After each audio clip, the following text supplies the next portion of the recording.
치간 칫솔이야말로 사이즈 맞추는 게 중요한데 너무 크면 잇몸 손상을 줄 수도 있고 반대로 너무 작으면 효과가 없습니다. 당연히 초보자일수록 가장 얇은 모양의 SSSS 0.6mm를 해보시고 서서히 늘려가시기를 권장드리는데, 안녕하세요. 교정이 알고 싶다 교알TV 교정과 전문의 형재영입니다. 나는 분명 양치를 열심히 한다고 하는데 충치나 잇몸병이 생기는 이유가 뭘까요?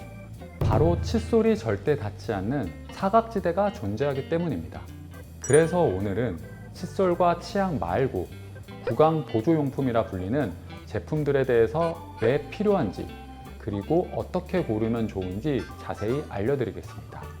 다이소 구강용품 쪽에 가면 칫솔, 치약 말고도 여러 가지 종류의 제품들로 가득 차 있습니다. 과연 이게 나에게, 우리 가족에게 정말 필요한 것인지 판단하기가 어려울 거라 생각되기에 조금이나마 도움을 드려보도록 하겠습니다. 일반적으로 칫솔모가 닿지 않는 치아 사이 공간은 실제로 40%가 넘게 존재하게 되는데, 이곳에 세균막이라 불리는 플라그가 많이 남게 되고, 이는 충치, 잇몸 염증, 구취의 주요 원인이 됩니다. 따라서 칫솔뿐만 아니라 다른 도구가 필요한 것이고, 그중 치실은 치아와 치아 사이 맞닿은 부분을 청소해주고 음식물이 꽉 끼었을 때 제거해주는 역할을 하고, 치간 칫솔은 치아 사이 공간 틈새를 청소해주는 역할을 합니다. 이 두 가지의 용도가 조금은 다르고 서로 보완해주는 관계입니다. 치실은 원래는 왁스 함유에 따라서 두 종류로 나뉘는데, 일반적으로 알고 계시고 다이소에서도 쉽게 볼 수 있는 치실은 대부분 왁스형입니다.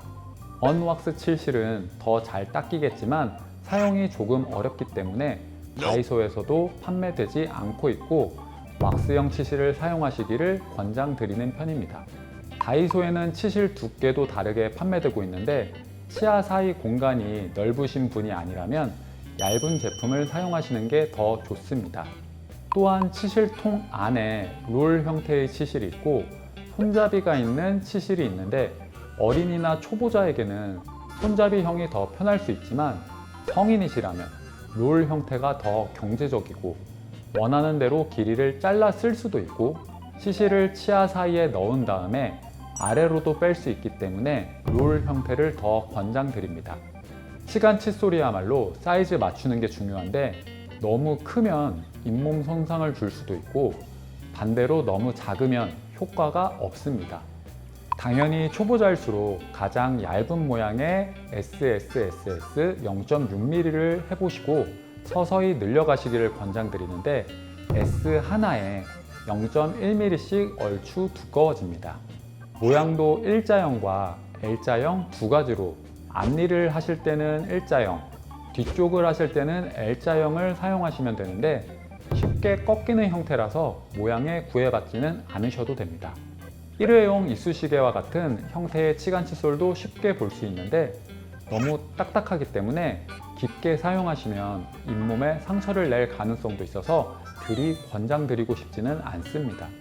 치실이나 치간 칫솔은 매일같이 열심히 사용하시는 사람들도 많이 계시지만 아마도 나이가 어릴수록 치아에 불편감이나 통증, 문제가 생겼던 경험이 적기 때문에 사용 빈도가 적은 편입니다. 칫솔질은 마당을 쓸어내는 것이라고 생각하시면 되고, 치실은 마당 구석에 낀 낙엽을 빼내는 것이고, 치간 칫솔은 마당 틈새에 낀 흙먼지를 긁어내는 것이라고 생각하시면 됩니다. 모두 함께 해야 집이 깨끗해지는 것처럼 지금이라도 당장 얇은 치실부터 하루에 한 번은 사용해 보시기를 권장드립니다. 혀 표면은 미세한 융털이 많아서 음식물 찌꺼기, 세균, 각질이 달라붙기 쉬운 구조인데, 이곳에서 휘발성 화합물이 만들어져 구취의 원인이 되고 구취 원인의 60%라고 알려져 있습니다. 칫솔질만으로는 혀 표면 깊숙한 부분까지 잘 닦이지는 않기 때문에 전용 클리너 제품이 많이 판매되고 있습니다. 크게 스크래퍼형과 브러쉬 혼합형 두 종류가 있는데 무난하면서 초보자용이 스크래퍼형입니다. 칫솔모의 뒤쪽이나 손잡이 뒤쪽에 따로 혀 클리너가 붙은 제품들도 판매되고 있고 이게 스크래퍼형이고 효과는 사실상 비슷합니다. 양치를 끝내고 하루에 한 번 정도만 혀 끝이 아닌 혀 뒤쪽부터 앞쪽으로 당기듯이 긁어주면 되고 두세 번만 반복하시면 충분합니다. 너무 세게 하시면 혀에 상처가 날 수도 있고 구역질이 유발될 수도 있으니 약하게 하시기를 권장드립니다. 외출 전에, 대화하기 전에 가글이나 구강 스프레이 한 번씩은 써보신 분들이 있을 거라 생각됩니다. 간단하게 구취를 완화해주고 입안 세정에 도움이 되면서 상쾌함을 유지해주기 때문에 저도 추천드리는 바입니다. 구강 스프레이 같은 경우에는 혀 뒷부분, 구강의 가장 깊숙한 곳에 분사해야 효과가 높고 가글은 30초 이상 유지하셔야 됩니다. 문제점은 성분 중에 효과를 높이기 위해서 에탄올이 포함되어 있는데 이게 구강 건조를 유발할 수도 있고 심지어 음주 측정에도 수치가 나올 수 있다는 설명도 있습니다. 구강 스프레이 제품은 아무래도 일시적으로 강한 효과를 유도하다 보니 에탄올이 포함되어 있는 제품만 있고 가글 중에서는 알코올 프리 제품이 많이 있습니다. 다이소에는 리스테린 제품 중에서 토탈 케어와 검 케어 제품이 해당되며 본인의 취향에 맞는 제품 특성을 고르셔서 사용하시면 될 것 같습니다. 가방에 넣어서 보관해야 되는 분들에게는 칫솔 살균기가 유용할 수도 있으나 집에서는 개인적으로 전혀 필요 없다고 생각됩니다.